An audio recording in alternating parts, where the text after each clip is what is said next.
The third Raikage is one of the most powerful and legendary shinobi in the history of the Naruto world. Despite this though, he's received very little coverage in the power scaling space, mostly due to his lack of feats and statements, as he's only in the manga for a short time. However, I think a lot of people have gotten his scaling wrong, including myself, so I believe it's necessary to correct some misconceptions and provide a clearer and more accurate analysis of just how strong the invincible third Raikage reasonably is. In other words, today we'll be exploring, breaking down, and answering the question, how strong is the third Raikage?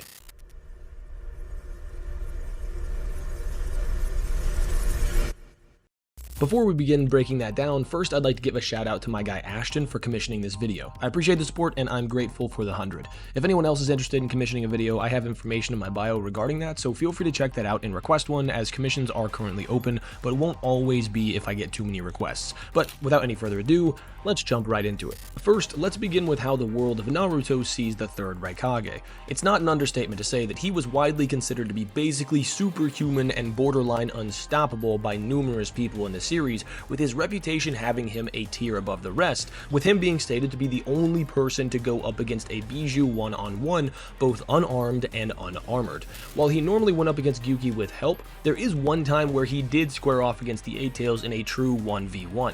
In this battle, they not only stalemate, but he also is just stated to have taken off all of Gyuki's tails with one swipe of the Hell Spear, and heavily implied to have tanked Gyuki's strongest attack in the Bijou Bomb, with the only thing damaging him in that fight being his own attack. In the flashback we see he also went toe-to-toe with Gyuki without the Amber Purification Jar, meaning he didn't even go into the battle with the intention of tricking Gyuki into being sealed, but rather beating him down and then taking him in by force.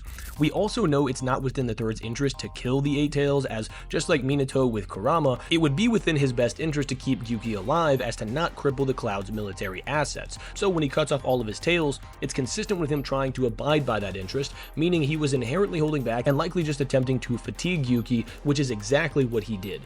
Insane aura. Something that's super interesting that a lot of people seem to omit from the third's lore is the fact that he can wield black lightning, which should mean that he can fight at long range if necessary, despite being mostly a up-close physical brawler. Since Kabuto was controlling him during the war, he just fought Naruto according to how Kabuto saw fit, which might explain why he didn't use it on screen.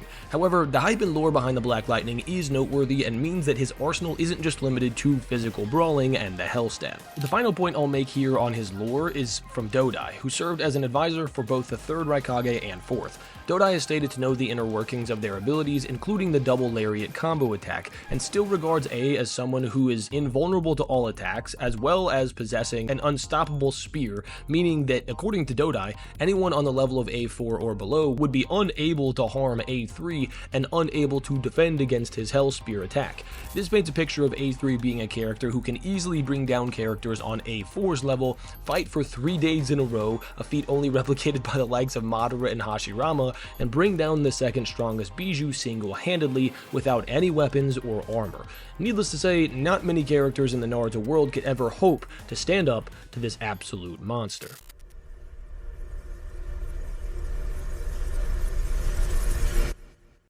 In terms of attack potency, A3 is undeniably ridiculous. I mentioned it a second ago, but this dude was capable of severing all of Gyuki's tails with one attack. When you consider the fact that even the horn attack from the 5 tails can only partially pierce through Gyuki's arm, it's reasonable to make the argument that A3's physicality goes far beyond that of even a fully transformed Bijou. Although explosive attacks and piercing attacks function differently, it's also worth noting that Gyuki didn't have his tails blown off by his own Bijou Bomb, despite tanking it at point blank range, lending more credence to the idea that this dude was just cracked when it came to attack potency.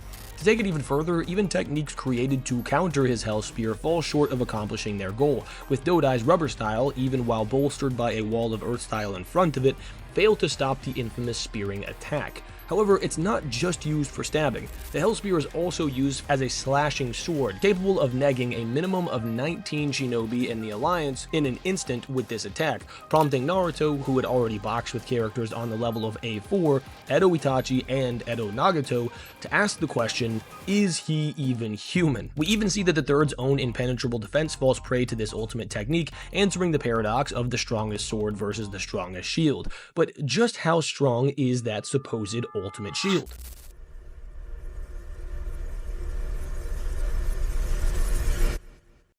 Dodai, who again has great knowledge on the abilities that the 3rd Raikage and 4th, claims that even beyond his own speed and power, with the speed being likened to A4's and power being implied to be superhuman, displayed to be incredibly notable and stated to be basically without limit, is his resilience in battle. This is followed up by Dodai explaining that even high-level long-range wind-style ninjutsu, which has an inherent nature advantage and thus should be ultra-effective against the lightning cloak, still cannot deal a decisive blow. The wildest thing about this statement is actually that the wind-style ninjutsu in question wasn't even aimed at the 3rd while he was being aided defensively by the lightning cloak, but rather struck him in his base form and was still unable to deal significant damage, or as Dodai puts it, a decisive blow. This already insane level of base durability and resiliency are bolstered by his legendary impenetrable shield, the lightning cloak. This is where things get nutty. The lightning cloak stacked on top of his base durability allows for the 3rd Raikage to be impervious to attacks on the level of the Rasen Shuriken.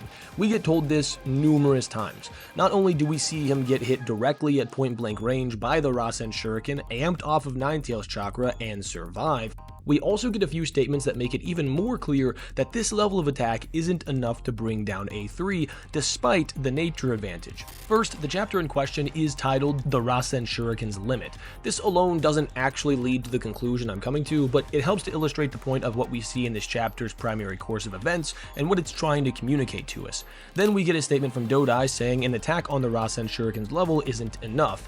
Naruto stating that the Rasen Shuriken didn't work, as well as stating that the Rasen Shuriken has no effect on him, and finally the databook statement that echoes that second Naruto statement saying his powerful physique that can match even Bijou even renders the Rasen Shuriken ineffective. All of this points to the idea that an attack on the level of the Rasen Shuriken isn't effective in bringing down someone with A3's level of durability and resilience, even despite, again, having a nature advantage. Some people will point to the fact that the 3rd has cracks on him after this attack, implying that something happened to him, but it's worth noting that A, the cracks that appear on the Edo Tensei bodies are drawn fairly inconsistently, B, we see things like riling chakra or having one's chakra drained can also lead to the appearance of cracks on an Edo, C, many Edos are hit with non-substantial attacks and have minimal cracking appear, while not hindering their ability to fight, and D, when a substantial blow is dealt, we see that the Edo body begins to flake and fall apart, not just minimally crack. And when said damage heals, we see evidence of this happening. Since all we get here is the appearance of basic cracking and no flaking or falling apart, nor do we see the Edo Tensei regeneration active, it's reasonable to assume that the damage that he might have taken was marginal and surface level at best, meaning that the statements that claim the Rasen Shuriken was ineffective are both valid and accurate. Before we go too much further, I also think it's worth bringing up here that the Edo Tensei does not bring the revived person back to 100% of their original power, with Orochimaru's being the only one that's even stated to bring them back close to their original power. However, some people will point out that the version of the Edo Tensei Oro is using should be comparable to the version that Kabuto used. We can't actually be certain that that's the case. All we get from Kabuto in regards to this is that Oro perfected the technique according to Kabuto himself, and that Oro's chakra, that will be important in a moment, increases the binding force of his, Kabuto's, Edo Tensei Jutsu, which allows for Kabuto to summon a greater number of Edos and, while not directly stated, probably revive them closer to their original power. Orochimaru, though, is stated to have a greater binding force due to his possession of a white Zetsu body, aka Hashirama cells. So it's reasonable to assume that the binding force and therefore both the quality and quantity of Edos would be greater than Kabuto's, since Oro possesses his own chakra and Hashirama cells and would be using the same formula. So it's entirely reasonable to assume that while A3 is likely revived closer to his original power than he would have been if he had been revived in part 1 by Oro or Tobirama from his day, he may not be close to his original power like the Zetsu body Orochimaru Edos are. What this would mean is that his durability and AP may go beyond what he even displayed in the War Arc. As I stated earlier, the only thing ever shown to overcome this insane defense is the 3rd's own attack, which is considered to be something that can pierce anything, a statement that's echoed by the 4th databook. We also get a pretty cool statement in the same databook telling us that much like Kakashi's Raikiri, the Hell Spear leaves the 3rd Raikage open to counter counterattack, but the reason he can perform this safely is that his defense is so high that it doesn't matter if the opponent can counterattack him. For Kakashi to use the Raikage safely requires precog, since the Raikage amps his speed, so that same thing should be applied to the third's Hell Spear, but I personally find it incredibly impressive that A can use this technique like this safely simply due to his raw durability. Another thing that's really impressive whenever you look at the series is that Gaara is stated to have the ultimate defense now that A3 has been put down, and Gaara was able to survive the Tengai Sensei with his sand defense. Tengai Sensei, if you don't remember, is the gigantic meteor attack that Madara put on the Shinobi Alliance. Since Gaara's sand defense is capable of defending against the Tengai Sensei at least to some degree and protect him from it, along with many other people, and the Raikage's defense should be above his, that should mean that the Raikage should be able to tank the Tengai Sensei, which is insane considering how many people, including people on the level of Madara, that took significant damage from this thing. This also serves as an attack potency upscale, considering the fact that his attack potency scales above his defense, and therefore should scale above this Tengai Sensei, at least in terms of potency, not necessarily destructive capacity and stuff like that, but that would just mean that anybody who fell prey to the Tengai Sensei and took damage from it should also take damage from the Hell Stab, which is actually kind of in line with the idea that it can pierce through anything. The final point I'll bring up for the third's durability is that he likely tanked at least one Bijou Bomb from the Eight Tails. What we get this conclusion from is that when Naruto is talking to Gyuki about how the third got the scar on his chest, Gyuki thinks it came from his own Bijou Bomb, implying that he did fire a Bijou Bomb at A3 and it likely landed. Since he didn't fall to that, but rather exhaustion, it definitely raises his stock in terms of his raw durability. I also think something that leads to the conclusion that Gyuki used at least one Bijou Bomb, if not probably way more, is that they did fight to exhaustion, and I find it very unlikely that the Eight Tails would be at the point of exhaustion without firing off some Bijou Bombs. That said, I think we've established a basis from which we can say, when it comes to durability, the third is a total demon.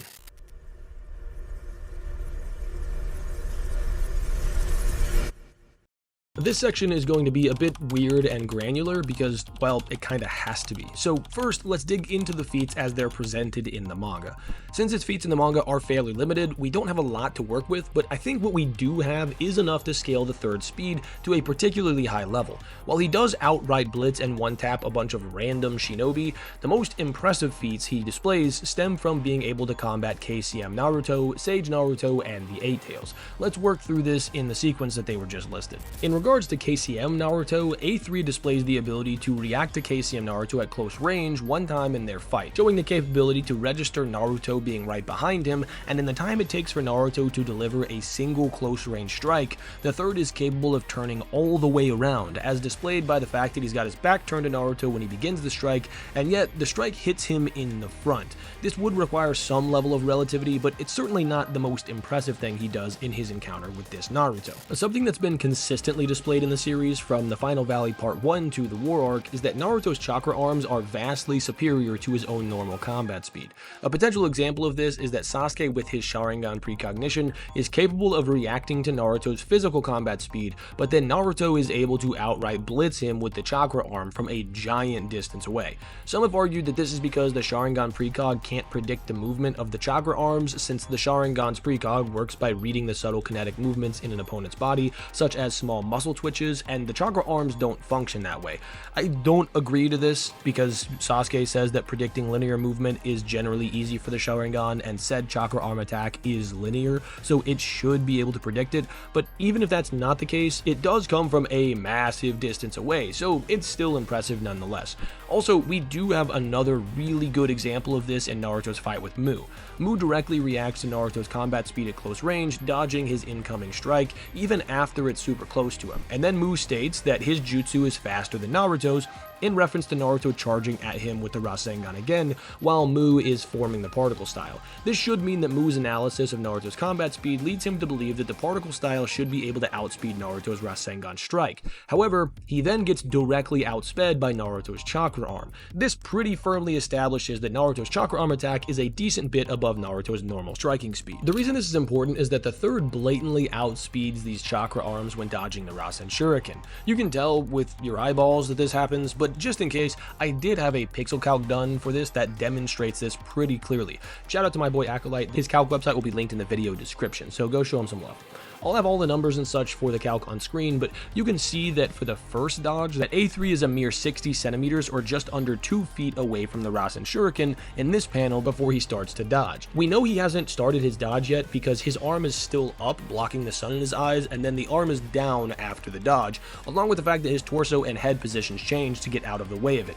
Based on the distance covered by A3 here, he should casually be about 1.5 times the speed of the chakra arm, which again is faster than KCM Naruto's normal combat speed.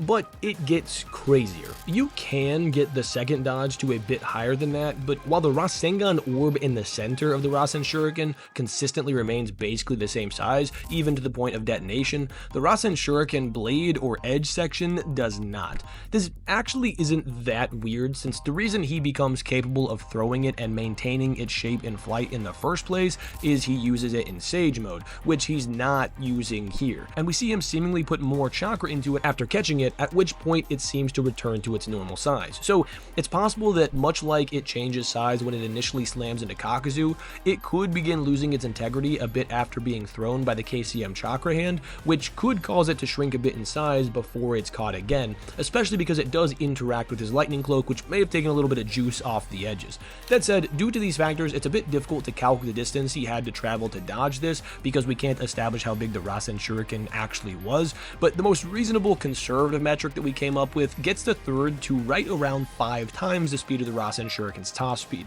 It's basically impossible to determine where this throw should scale though, since the Rasen Shuriken does consistently scale over Naruto, but this isn't a conventional throw. So if you want to throw that second one out, that's totally fine, but the first one has a lot of merit and is consistent with the other speed feats we do see from the third. I do think that this is the most impressive speed feat that he shows in dodging that chakra arm holding the Rasen Shuriken, but I also think it's worth going over the Sage mode stuff, particularly to debunk the idea that his interaction with Sage Naruto is an anti-feat somehow. First, clones scale to the user in speed consistently. We see they're able to combo attack with the user and all kinds of other things that lead to the conclusion that they should be relative, at least in terms of speed. So anybody saying that this is an anti-feat because it's a clone, I'd have a whole video on 3 jutsu you probably don't understand. I'll link it in the description. I cover shadow clones in that. Second, Kabuto is in control of A3's body, so we can't even say for certain that the way he uses the Hell Stab here is how he'd consistently use it. Third, as I stated earlier, the Hell Stab is just stated to be an attack that leaves him open for counterattacks, meaning it's reasonable to assume that someone with precog like Naruto wouldn't necessarily have to scale to the third physically in order to avoid the attack. Fourth, Kabuto was aiming at Naruto's arm, not his center of mass, as evidenced by Kabuto saying that he's aiming to cut off Naruto's arms and legs, so it's likely to be the case that he's aiming for Naruto's arm or shoulder. This would mean that not only does Sage Naruto's speed not have to match the third's in order for him to dodge this technique, he'd only have to cover a really short distance to evade it, just rotating his shoulder out of the way, which is kind of what we see. This isn't even factoring in the fact that A would be left wide open and vulnerable, potentially no longer moving forward, allowing for Naruto to evade the third's attack without having to necessarily scale to him. That said, there are really solid reasons to believe that Sage Naruto should be relative to KCM Naruto, at least in terms of practical combat speed, which I covered in my last video, so feel free to go check that out. But what we certainly know is that the danger sense is greater in Sage mode than it is in KCM, granting him greater precog in that state than he has in KCM, which would lead to the conclusion that I'm trying to push here. There's one more speed meta that could be used to scale him using the full 8 tails. Basically, the full 8 tails should be above B in his lower forms, just like Naruto in the full 9 tails avatar in speed and power is greater than he is in his lower forms. We see evidence of this with Gyuki being shown to scale above KCM Naruto by evidence of performing much better than KCM Naruto did against the same Jinchuriki that were able to juggle Naruto at close range. But all of these things working together should get the full 8 tails to a level above KCM Naruto, which would be consistent with the third already scaling above KCM Naruto by virtue of the feats presented earlier, specifically the chakra arm feat.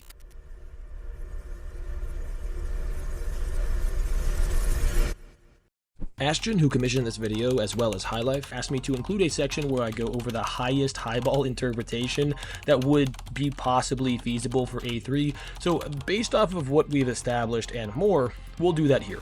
It's honestly as simple as this. Data Book 4 covers up to chapter 691, which is the conclusion of the Kaguya fight, so all of his statements in the data book could be attributed to him in comparison to all of the characters and abilities we see through chapter 691.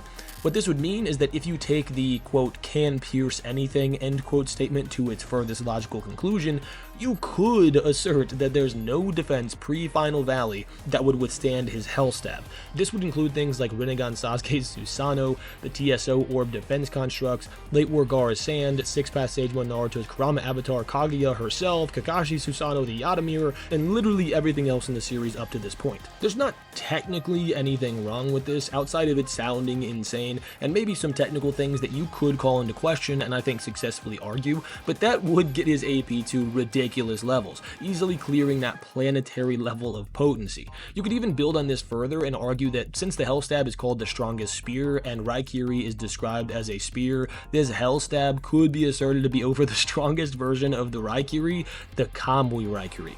I'm aware this is insane, but that's the point of this section. The same logic could be applied for his durability as well. It's outright stated that nothing can deal him a significant blow, and that his body serves as the ultimate shield. This could be taken to mean that it would be greater than any defense that's shown in the series up to 691, including every Susanoo, TSO defense constructs, etc., just like the previous AP point. And honestly, again, on its face, there isn't really any issue with this, outside of a few technical things that you can call into question and argue successfully.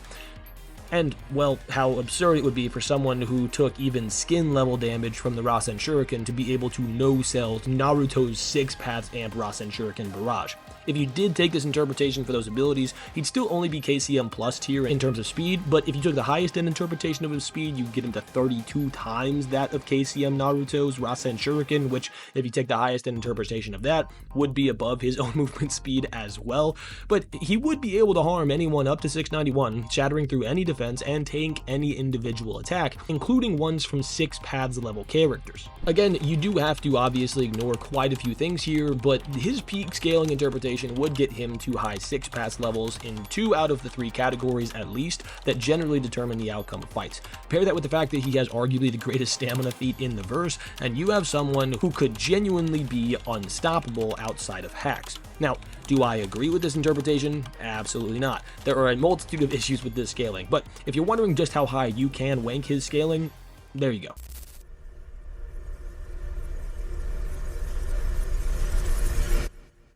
In conclusion, even if you don't take the highball interpretation I just went through, the third Raikage is an absolute smoke demon of a warrior, who's vastly superior to most of the Naruto-verse, and they couldn't hope to take him on unless they start breaching into those late war arc levels. With AP and durability that rival basically everyone pre-6 paths, along with KCM plus levels of speed, and basically top of the verse stamina, the third not only can beat down most of the characters in the series, but I'm inclined to say he probably should be considered the strongest Raikage of all time pre-Darui. But that's it for this video. Big thank you again to Ashton for the 100, I greatly appreciate it, and anybody else who decides to commission, thank you in advance, but I also appreciate all of you who stuck around to watch all the way to the end. Make sure that you like and subscribe, but until next time, have an awesome day.